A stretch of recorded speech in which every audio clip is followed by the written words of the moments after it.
High नमस्ते, खानाका पारखीहरूलाई अर्चनाज नेपाली किचनमा स्वागत छ। आज मैले यहाँको लागि कुखुराको मासुको अचार लिएर आएको छु। यहाँले यो भिडियो हेरेपछि अचार सजिलैसँग बनाउन सक्नुहुनेछ।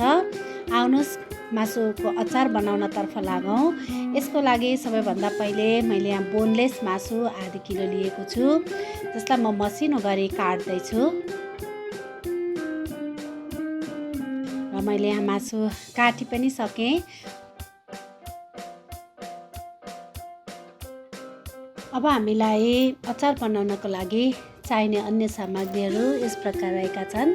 जस्तो मैले अदुवालाई मसिनो गरी काटेर लिएको छु, त्यस्तै गरी लसुनलाई पनि काटेर लिएको छु र जिरा धनियाँको धुलोलाई पनि लिएँ र मैले 2टा खोर्सानीलाई काटेर लिएँ। त्यस्तै गरी मैले यहाँ मरिचको धुलोलाई लिएको छु, टिमुरको धुलोलाई पनि थोरै लिएँ, त्यसै गरी धुलो खोर्सानीलाई पनि लिएको छु र अचारमा मैले फुराउनको लागि भनेर जिरा धनियाँ ज्वानो र तोरीलाई लिएको छु। यहाँहरूसँग भएको जे पनि फुराउन सक्नुहुन्छ। र सबैभन्दा पहिले मैले यहाँ रिफाइन्ड तेलमा मासुलाई फ्राई गर्न गइरहेको छु।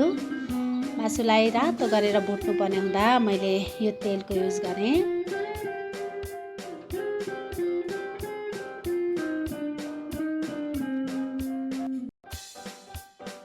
र यो मासुमा भएको सबै पानी सुकेर मजाले फ्राई हुनुपर्छ, त्यसकारणले यसलाई भुट्न अलिकति समय लाग्छ, 10 देखि 15 मिनट झन्डै लाग्छ। यसलाई बिस्तारो हामीले चलाइ भुट्नुपर्ने हुन्छ, नत्र भने डढ्न पनि सक्छ।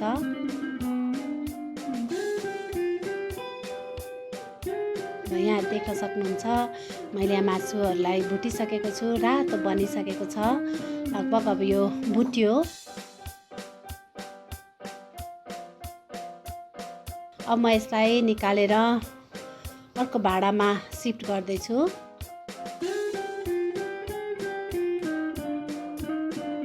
यहाँले मासुको अचार साह्रै सजिलो गरी छिटो मिठो बनाएर खान सक्नुहुन्छ, त्यसकारणले अवश्य पनि ट्राई गर्नुहोला भन्न चाहन्छु।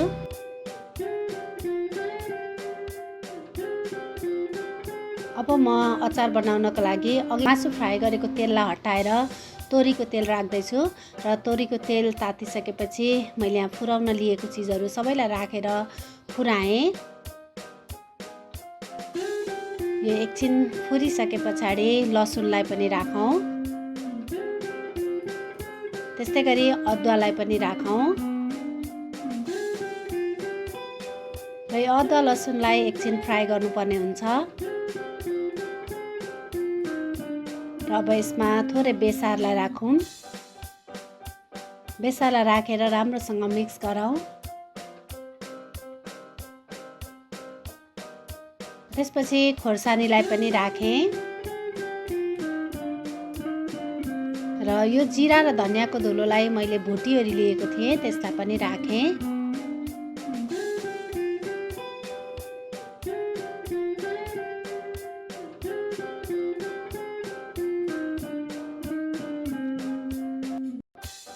र अब यो हालिसकेपछि म अघि फ्राई गरेर राखेको मासुहरूलाई राख्दैछु।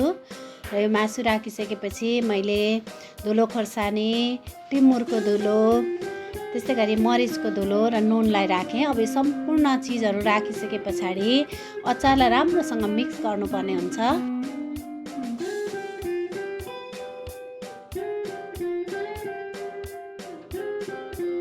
यहाँ देख्न सक्नुहुन्छ अचार सुक्खा बनेको छ, तर यो राखे पछाडि आफै अलिअलि तेल आइ नै हाल्छ र थोरै तेलमा बनाएको हुँदा यो चाहिँ सुक्खा देखेको। यदि यहाँले धेरै दिन राखेर खानुहुन्छ भने अलिक बढी तेल युज गर्न सक्नुहुन्छ। र सँगसँगै यो अचारमा यहाँले भिनेगर पनि युज गर्न सक्नुहुन्छ। र अचार यसरी मिक्स गरिसकेपछि 2 मिनटमा रेडी हुन्छ। मेरो अचार रेडी भइसकेको छ। म अब यसलाई अर्को भाँडामा सिफ्ट गर्दैछु। मैले चाहिँ भिनेगर नहालेर म कागती युज गर्दैछु। यो मासुलाई केही बेर सेलाउन दिए पछाडि म कागती राख्दैछु। यहाँले यत्तिकै राखेर पनि खानुभन्दा अगाडि पनि कागती राख्न सक्नुहुनेछ।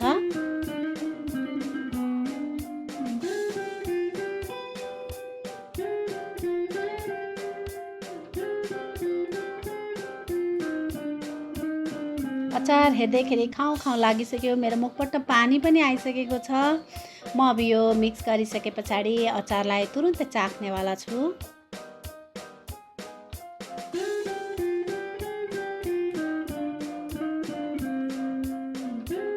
मैले यहाँ अचारलाई चाख्नको लागि रेडी गरिसकेँ। यहाँ पनि चाँडो बनाएर अचार खानुहोला र कस्तो लाग्छ मलाई प्रतिक्रिया दिनुहोला।